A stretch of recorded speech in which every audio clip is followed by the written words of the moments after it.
नमस्कार मित्रांनो, स्वागत आहे तुमचं आसान भाषा में या यूट्यूब चॅनेलवरती. तर आज आपण मेश एनालिसिस म्हणजेच लूप एनालिसिस हे पाहणार आहे. तर लास्ट व्हिडिओजमध्ये आपण काय काय पाहिलं होतं त्याचा आपण एकदा उजळणी करू, रिकॅप करू. तर त्या व्हिडिओमध्ये आपण सोर्स ट्रान्सफॉर्मेशन हे पाहिलं होतं की करंट सोर्सला व्होल्टेज सोर्समध्ये कसं कन्वर्ट करतात, ओहम्स लॉ कसा वापरतात त्यामध्ये हे आपण पाहिलं होतं. शंट रेजिस्टन्स, सिरीज रेजिस्टन्सला कसं व्होल्टेज सोर्सच्या सिरीजमध्ये रेजिस्टन्स असेल तरच आपण कन्व्हर्जन करतो, हे सर्व आपण पाहिले होते. त्याचे पोलॅरिटीज आपण चेक केले होते. ठीक आहे, त्याच्या आधीच्या लेक्चर्समध्ये आपण current division rule, voltage division rule हे सर्व पाहिलं होतं. तर आज आपण इथून खरं नेटवर्कला सुरुवात होणार आहे, ते आहे मेश एनालिसिस. यालाच म्हणतात लूप एनालिसिस. ठीक आहे, की एखाद्या ह्याचा यूज कशाला करतात तुम्हाला सर्वात पहिल्यांदा ते सांगतो. याचा यूज काय असतो की एक आपल्याला नेटवर्क दिलेलं असतं, एक्झाममध्ये आपल्याला एक सर्किट देतात. ठीक आहे, असं एक यामध्ये व्होल्टेज सोर्सेस असतील, करंट सोर्सेस असतील आणि रेजिस्टन्सेस कनेक्ट केलेले असतील आणि आपल्याला विचारतात की एखाद्या पर्टिक्युलर रेजिस्टन्स मधला करंट काढा.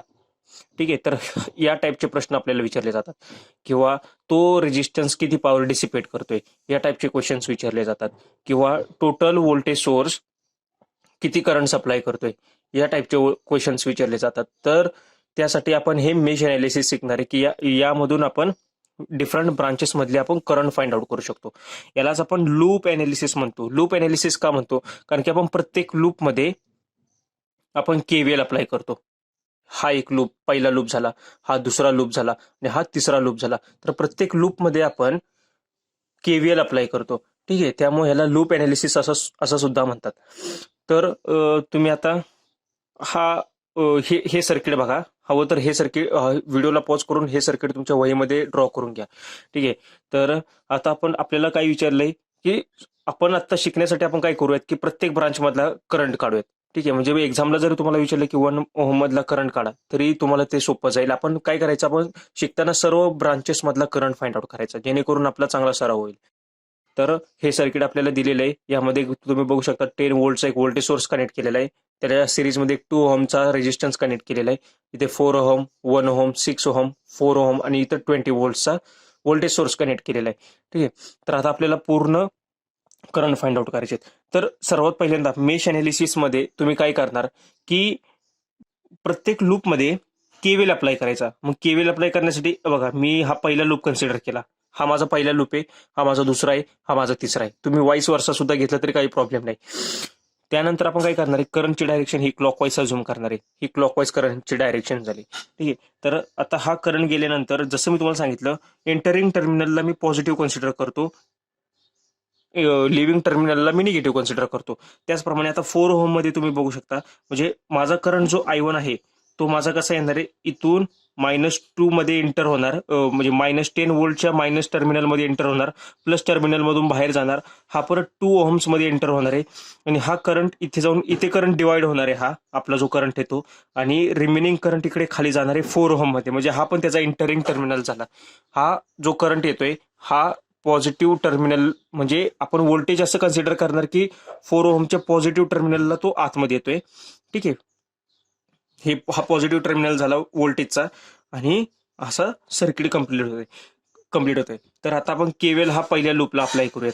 तर कसं करणार आपण, हा मी काय सांगितलं, असा करंट येतोय. पहिल्यांदा पहिला टर्मिनल कोणता दिसतोय, एंटरिंग टर्मिनल -10, म्हणून इथं -10.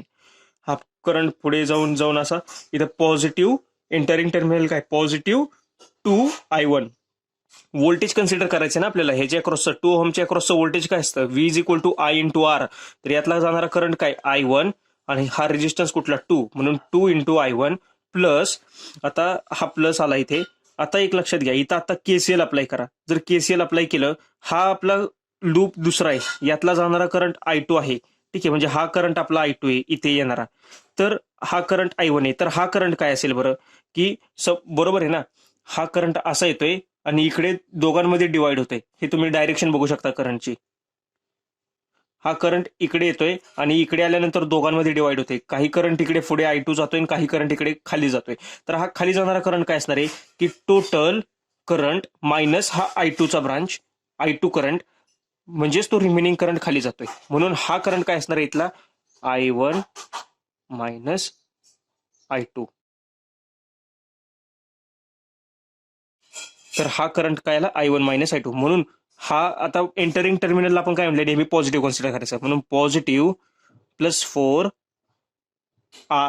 Resistance into current. मग रेजिस्टन्स काय 4 ओहम इंटू करंट काय येतो हा I1 मायनस I2.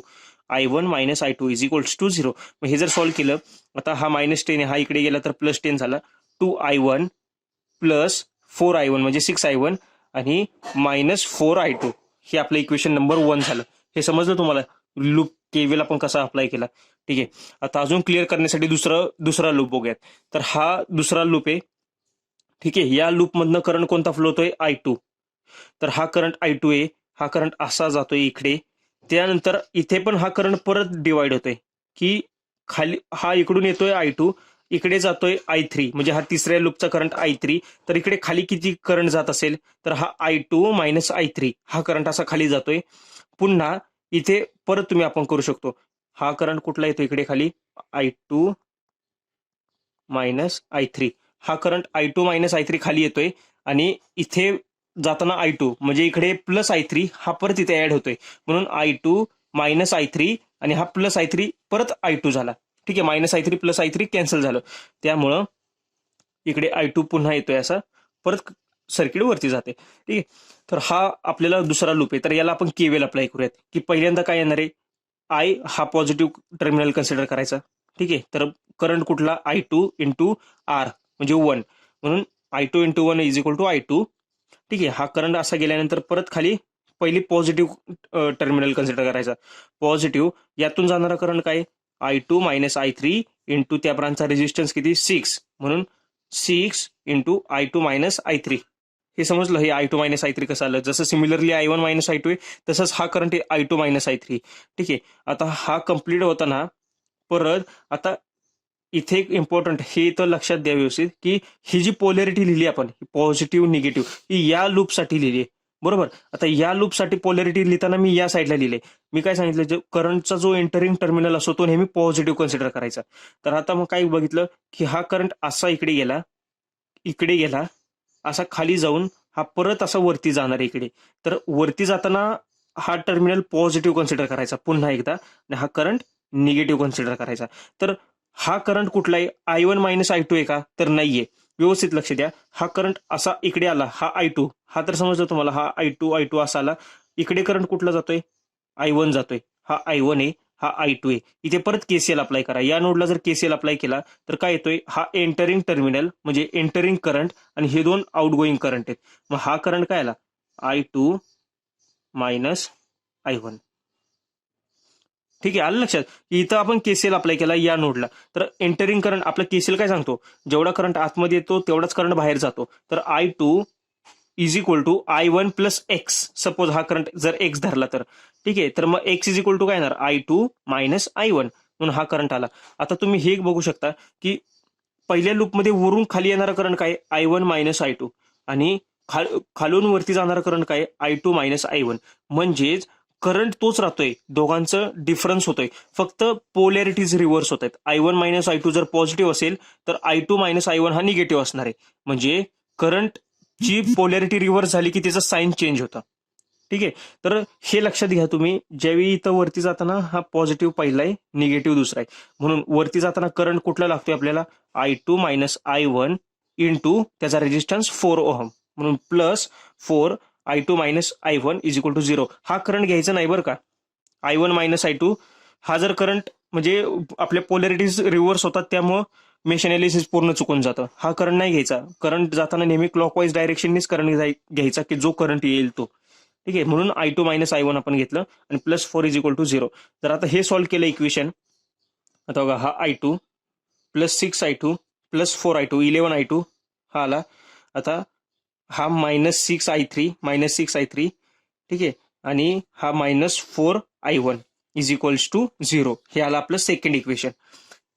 हे समजलं तुम्हाला सेकंड इक्वेशन. हे जर मेश अनालिसिस म्हणून हे एवढं कॉम्प्लेक्स आहे त्यामुळे मेश अनालिसिसचा जास्त यूज आपण करायचा नाही की यामध्ये खूप आपला टाइम कन्झ्युम होणार आहे. ठीक आहे, त्यामुळं आता हे पहिलं इक्वेशन मिळालं, हे दुसरं इक्वेशन मिळालं. आता आणखीन आपल्याला या लूपमधून तिसरं इक्वेशन फाइंड आउट करायचं. तर केव्हीएल या लूपला अप्लाय करा. आता जसं सांगितलं की हा करंट I3 असा I3 आपला येतो इकडे हा करंट कुठल्या 4 ओहम मधून जातोय म्हणून I into R 4 into I3. ठीक आहे, हा करंट पुढे जाऊन असा असा इथे पहिला टर्मिनल कुठला लागतोय पॉझिटिव्हचा, पॉझिटिव्ह 20 व्होल्ट्स म्हणून प्लस 20. हा करंट असा खाली जाऊन पुन्हा इकडे I3. आता इथे परत I3 डिवाइड झाला आपला.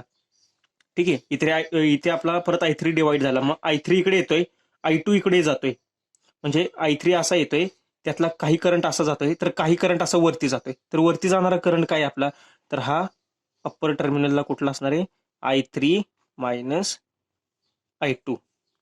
ठीक आहे, तर I3 मायनस I2 हा करंट आपला वरती जातोय 6 ओहम मधून. आणि इथं नेहमीप्रमाणे एंटरिंग टर्मिनलला पॉझिटिव्ह पॉलॅरिटी द्यायची. ठीक आहे, म्हणून पॉझिटिव्ह 6 इंटू करंट काय जातोय त्यातला I3 मायनस I2 म्हणून प्लस 6. हा रेजिस्टन्स इंटू त्यातला जाणारा करंट काय, खालून जाणारा करंट I3 न I2 डिवाइड झाला म्हणून मायनस झाला, म्हणून I3 minus I2 is equals to 0. म्हणजे हे सर्किट आपलं कम्प्लीट झालं. तर तर पुन्हा एकदा आपण बघूयात की हे इक्वेशन आपण कसं सॉर्ट आउट केलं, की -6I2. ठीक आहे, हा +20 इकडे गेला -20, हा 4I3 + 6I3 is equal to 10I3 म्हणून -6 + 10I3 इज इक्वल्स टू -20. ही इक्वेशन 1, सेकंड आणि थर्ड. ठीक आहे, तर हे 3 इक्वेशन आपल्याला सॉल्व्ह करायचे आहेत. हे 3 इक्वेशन आपण क्रॅमर्स रूलने सॉल्व्ह करू शकतो किंवा याच्या व्हॅल्यूज आपण पुट करून सुद्धा हे फाइंड आउट करू शकतो. हे 3 इक्वेशन सॉल्व्ह केल्यानंतर आपल्याला I1 ची व्हॅल्यू मिळते 0.916, I2 ची व्हॅल्यू मिळते -1.126 आणि I3 ची व्हॅल्यू मिळते -2.67 एम्पियर्स. ठीक आहे, तर हा I1 आपण फाइंड आउट केला, हा I2 आपण फाइंड आउट केला आणि हा I3 आपण फाइंड आउट केला. या 3 व्हॅल्यू आपण फाइंड आउट केल्या. आता आपल्याला या 6 ओहम मधनं जाणारा करंट फाइंड आउट करायचा आहे. तर 6 ओहम मधून जाणारा करंट काय, की पहिला जर आपण धरला तर I2 मायनस I3. तर I2 मायनस I3 काय येतो, -1.126 मायनस परत I3 ची व्हॅल्यू काय आहे, -2.67 ब्रॅकेट कंप्लीट. हे केलं की 1.5493 एम्पियर्स. ठीक आहे, आता तुमचा एक डाऊट असू शकतो की इथं मायनस व्हॅल्यू आली, करंट निगेटिव्ह म्हणजे झालं काय. करंट निगेटिव्ह याचा अर्थ त्याची पोलॅरिटी, त्याची डायरेक्शन रिव्हर्स दिली तुम्ही. करंट निगेटिव्ह म्हणजेच त्याची काय डायरेक्शन रिव्हर्स्ड. आपण जी डायरेक्शन अज्युम केली I2 ची, आपण I2 ची डायरेक्शन काय अज्युम केली, असा करंट फ्लो होतोय, तर तो ऍक्च्युअल मध्ये असा नाही फ्लो होतोय, तो ऍक्च्युअल मध्ये रिव्हर्स मध्ये फ्लो होतोय. ठीक आहे, तर हे समजून घ्या तुम्ही. हे निगेटिव्ह हे आपल्याला इंडिकेट करतो की आपण जी डायरेक्शन अज्युम केलेली आहे I2 ची, आपण सगळ्या डायरेक्शन कशा अज्युम केलेल्या आहेत, क्लॉकवाईज डायरेक्शन. तर I2 हा ऍक्च्युअल मध्ये रिव्हर्स डायरेक्शनने फ्लो होतोय आणि I3 पण व्हॅल्यू आपली निगेटिव्ह आहे, तर I3 सुद्धा असा करंट फ्लो होतोय, म्हणजे 20 व्होल्ट हा सप्लाय करतोय I3, म्हणून हा करंट असा येतोय. तर आपण अज्युम केलेली डायरेक्शन ही चुकीची असं नाहीये, तर अज्युम केलेली डायरेक्शन ही रिव्हर्स्ड होते, कारण की करंट आपला निगेटिव्ह आला. आलं लक्षात. हे म्हणजे अज्युम करताना आपण नेहमी क्लॉकवाईजच करणार आहे, हे लक्षात ठेवा. मग त्यानुसार आपली I3 ची व्हॅल्यू चेंज होणार आहे. ठीक आहे, तर आणि I6, आता 6 ओहम मधनं जाणारा करंट काय येतो, I2 मायनस I3. मग हे आपण पुट करून 1.5493 एम्पियर्स हा करंट आला 6 ओहम मधला. ठीक आहे, तर हे आहे पूर्ण मेश अनालिसिस. तर यामध्ये काय काय मिस्टेक, म्हणजे यामध्ये त्याचे फ्लॉज काय काय आहेत आपण ते बघणार आहे. की फ्लॉज म्हणजे पहिले हे जे डिसएडव्हान्टेज म्हणता येतील आपल्याला, की काय, हे ज्या सर्किट खूप जास्त कॉम्प्लेक्स बनते, की आपल्याला एका पर्टिक्युलर ब्रांच मधला करंट काढण्यासाठी 3 इक्वेशन्स बनवावे लागतात वेगवेगळे, आणि ते 3 इक्वेशन्स आपल्याला सॉल्व्ह करून व्हॅल्यूज काढावे लागतात. तर हा त्याचा पहिला फ्लॉज आहे. आणि त्यामध्ये अनालिसिस करताना थोडंसं डिफिकल्ट जाते, की तुम्ही हे बघू शकता, जी कॉमन ब्रांच येते ती 2 लूप मध्ये जी कॉमन ब्रांच येते, म्हणजे हा लूप आणि हा लूप या दोघांमध्ये कॉमन ब्रांच आहे 4 ओहम आहे. सेकंड लूप आणि थर्ड लूप मध्ये कॉमन ब्रांच आहे 6 ओहम्सची. तर यामध्ये जी करंटची डायरेक्शन आपण अज्युम करतोय, तर ती थोडीशी केअरफुली करावी लागते. म्हणजे यासाठी आपण वरती पॉझिटिव्ह खाली निगेटिव्ह, आणि यावेळी आपण ही पॉझिटिव्ह आणि ते निगेटिव्ह, आणि ह्या करंटचे व्हॅल्यूज पण रिव्हर्स होत आहेत, उलट्या होत आहेत. तर हे थोडंसं ट्रिकी बनतं, किंवा हे व्यवस्थित सॉल्व्ह करण्यासाठी कॉन्सेप्ट जास्त क्लिअर हवेत आपले. ठीक आहे.